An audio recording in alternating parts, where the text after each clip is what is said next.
Hello everyone, once again welcome back to my YouTube channel. This is chapter 11 Human Eye and the Colorful World for class 10th, and we are discussing its various topics.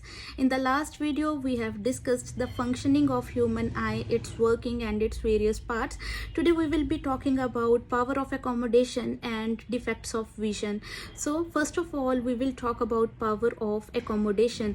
Power of accommodation जैसे कि नाम suggest कर रहा है कि हमारी human आई की ability कि जब हम पास वाले ऑब्जेक्ट्स को देख रहे हैं उसी टाइम पे अगर हम किसी दूर वाले ऑब्जेक्ट के ऊपर फोकस करें तो हमारी ह्यूमन आई इंस्टेंटली और क्लियरली दूर वाले ऑब्जेक्ट्स को फोकस कर पाती है. तो दैट मीन्स जब हमारी आई के पास ये एबिलिटी है to focus on the nearby objects as well as far away objects almost instantly is called power of accommodation. मान लीजिए आप कोई न्यूज़पेपर रीड कर रहे हैं, आपको दूर से कोई आवाज़ लगाता है तो जैसे ही आप उसकी तरफ देखते हैं, जितनी क्लियरली आप न्यूज़पेपर रीड कर रहे थे उतनी ही क्लियरली आप उस पर्सन को भी आसानी से देख सकते हो. तो इस पावर को, इस एबिलिटी को हम कहते हैं power of accommodation.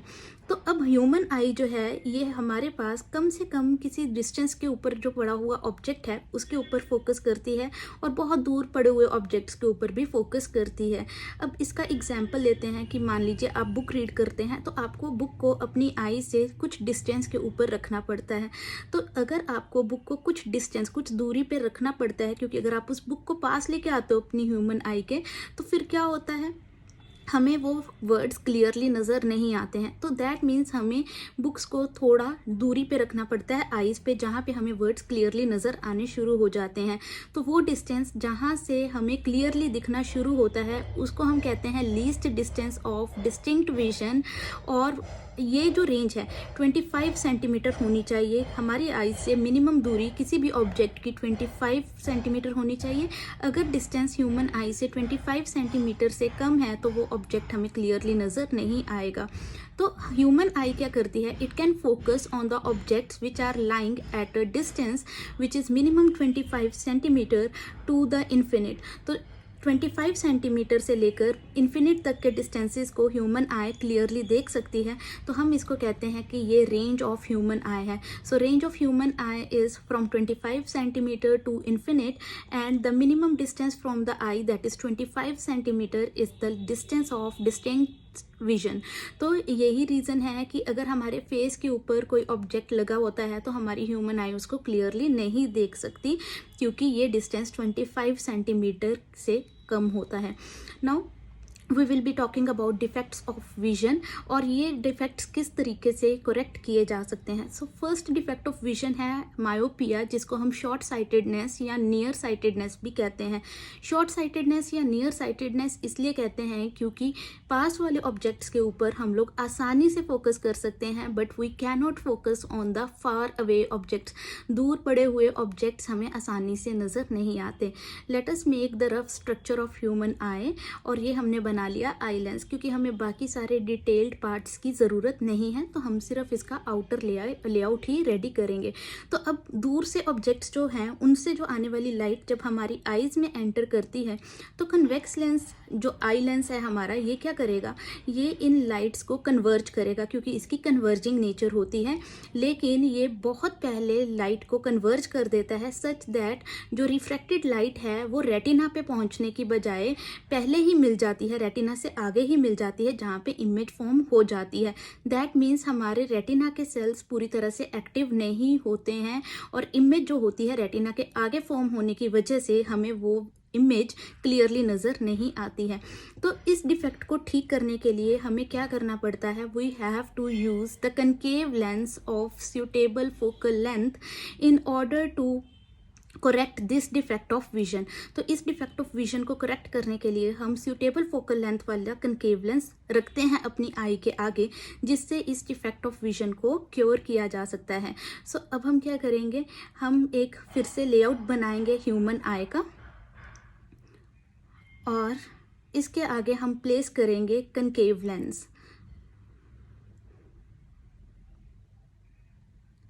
So this is the eye lens. And now we will place a concave lens of suitable focal length in front of the human eye. तो ऑप्टिशियंस जब भी हमारी आइज़ चेक करते हैं तो suitable focal length find out करते हैं कि कितनी फोकल लेंथ का कनकेव लेंस हमें चाहिए ताकि उस अकॉर्डिंग स्पेक्टेकल्स रेडी हो सकें। अब दूर से आने वाली लाइट रेज जैसे ही कनकेव लेंस में एंटर करती हैं तो हमारा कनकेव लेंस जो है इसका नेचर है डाइवर्जिंग। ये क्या करती हैं, ये दूर से आने वाली लाइट रेज को एकदम से डाइवर्ज कर देती हैं। डाइवर्ज करने का मतलब दूर दूर फैला देती हैं। तो after refraction light rays are diverged. अब कन्वेक्स लेंस जो हमारी आईज में है, दैट इज आई लेंस, उसमें जब ये डाइवर्ज लाइट रेज एंटर करती हैं, अब जब कन्वेक्स लेंस और eye lens in light rays को कन्वर्ज करेगा तो ये कन्वर्ज करके इमेज को फॉर्म करवाएगा रेटिना पे। और जैसे ही इमेज रेटिना के ऊपर फॉर्म हुई, it is clearly visible to human eye. So in this way we can correct myopia or nearsightedness. The second defect of vision which human eye could suffer is called hypermetropia or farsightedness or longsightedness. तो hypermetropia कह सकते हैं जब हमें दूर की चीज़ें clearly visible हैं लेकिन पास की चीज़ें क्लियरली विजिबल नहीं है। दूर की विजिबल है इसीलिए लॉन्ग साइटेडनेस और फार साइटेडनेस, और पास वाली चीज़ें हमें क्लियरली विजिबल नहीं होती हैं। तो इस केस में ह्यूमन आई जो है वो कैसे फंक्शन करती है, we will understand it with the help of a diagram. तो फिर से एक आउटर लेआउट बनाते हैं ह्यूमन आई का, and we will form an eye lens. अब हमारे पास से आने वाले ऑब्जेक्ट से जब लाइट रे एंटर करती है आई लेंस में तो क्या होता है। सो लेट अस से we are having the object which is lying very close to the eye and it is sending the light rays inside the human eye. तो अब convex lens जो है, जो हमारा आई लेंस है, it has a converging nature. ये converge तो करता है but ये इतना converge करता है कि ये light rays जो हैं, जो refracted light rays हैं, रेटिना के पीछे जाके मिलती हैं। So in this case image is formed behind the retina. पहले क्या हो रहा था मायोपिया के केस में, image was forming in front of retina, लेकिन अब क्या हो रहा है हाइपरमेट्रोपिया के केस में the image is forming behind the retina. तो अब ऐसी डिफेक्ट ऑफ विजन को क्योर करने के लिए हमें किसकी ज़रूरत पड़ेगी। अब ऐसा होगा, हम आई के आगे रखेंगे convex lens of suitable focal length ताकि थोड़ी सी कन्वर्जन पहले ही आ जाए और फिर बची हुई कन्वर्जन ह्यूमन आई कर सके, दैट इज आई लेंस कर सके। So by using the convex lens of suitable focal length this defect of vision could be cured. तो हम क्या फॉर्म करेंगे, फिर से outer layout of human eye form करेंगे। We will place an eye lens inside the eye and now with the help of diagram what we are going to do, we will place convex lens of suitable focal length in front of the human आई। तो ये हमने place कर दिया convex lens of suitable focal length. अब हम क्या कर रहे हैं, अब हमारे पास ऑब्जेक्ट फिर से अपनी उसी पोजीशन पे है, आई के पास है, और ये अपनी लाइट रेज को सेंड कर रहा है convex lens that is converging lens के अंदर। अब थोड़ी सी कन्वर्जन पहले हो गई, इसने थोड़ा सा लाइट रेज को इकट्ठा कर दिया। अब ये इकट्ठी हुई कन्वर्ज लाइट रेज एंटर करी ह्यूमन आई में और ह्यूमन आई लेंस ने इसको फर्दर कन्वर्ज करके सारी लाइट रेज को मीट करवा दिया such that in this case image is now formed on retina, and once the image is formed on retina it could be clearly seen। जब हमारे retina के ऊपर इमेज बन जाती है तो हम उसको क्लियरली देख सकते हैं। So third defect of vision की बात करेंगे जो कॉमनली जो यंग पीपल हैं उनमें नहीं होता, बच्चों में नहीं होता। This is called presbyopia. Presbyopia में हमारे पास जो आई है उसमें हाइपरमेट्रोपिया भी होता है और उसमें मायोपिया भी होता है। और ये डिफेक्ट ऑफ विजन सिर्फ तब आता है जब हम ओल्ड एज में जाते हैं। हमारी जो सीलियरी मसल्स हैं वो वीक हो जाती हैं। With the growing age ciliary muscles become weak. So in an old age ciliary muscles lose their power of accommodation. Ciliary muscles इतनी कमज़ोर हो जाती हैं कि ये अपनी पावर ऑफ एकोमोडेशन को लूज़ करना शुरू कर देती हैं। अब ना तो eye human eye near bye objects के ऊपर क्लियरली फोकस कर पा रही है और ना ही आई क्लियरली फोकस कर पा रही है फार अवे ऑब्जेक्ट्स को। सो ये जो डिफेक्ट आता है ये ओल्ड एज की वजह से आता है।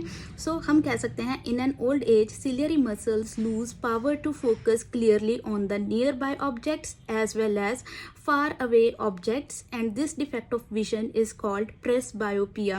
तो इसकी करेक्शन कैसे की जा सकती है? We can make use of both the lenses. हम कनकेव लेंस और convex lens of suitable focal length use कर सकते हैं। दोनों लेंसेज इकट्ठे यूज़ करने हैं हमें in order to get rid of presbyopia. तो आपने देखा होगा आपके फैमिली मेम्बर्स में, ग्रैंड पेरेंट्स में, उनकी जो स्पेक्टेकल्स बनी होती हैं उसमें दोनों लेंसेज होते हैं। एक पोर्शन ऐसा होता है जहाँ से वो नियर बाय ऑब्जेक्ट्स के ऊपर फोकस करते हैं और एक पोर्शन ऐसा होता है जहाँ से वो फार अवे ऑब्जेक्ट्स के ऊपर फोकस करते हैं।